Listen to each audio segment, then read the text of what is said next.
best way to approach Bible prophecy is to go directly to the source of Bible prophecy, at least as it relates to the New Testament, and that would be Jesus himself. We don't want to go to the book of Revelation first. It's the last book of the Bible.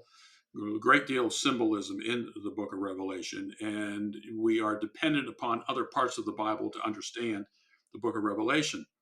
So let's go to the gospel accounts, especially the Olivet Discourse, which we find in three gospels. And that's helpful because we can do a lot of comparison between the three accounts that Jesus gave. Some say that the Luke's account in Luke chapter 21 was not done at the same time as Matthew chapter 24, and that's okay, and Mark 13.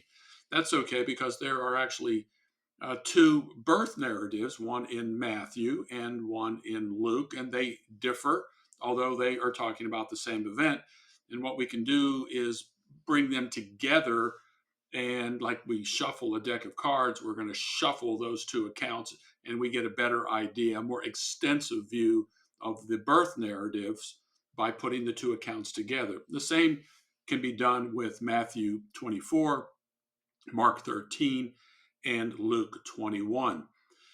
So we want to go to those places because that's a big chunk of prophetic material that is sequential.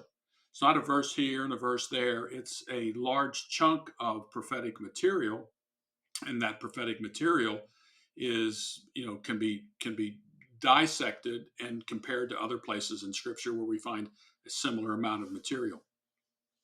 I also have to understand that the Olivet Discourse was not written in a vacuum.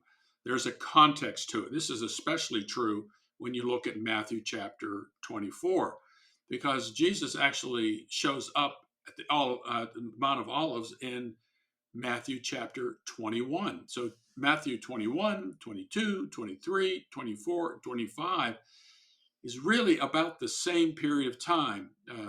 Two, a couple of different audiences here that we have. We have the religious leaders early on through Matthew chapter 23, but when you get to Matthew 24 and 25, we find that there is a very particular audience, and that is the disciples, because they asked Jesus, based upon what he said in Matthew chapter 23, asked them questions regarding the temple, because in Matthew 23, Jesus makes it clear that the temple is going to be left to them desolate. And there he is talking about the religious leaders. And so obviously, the disciples of Jesus are curious as to what does that mean? What's the timing element of this?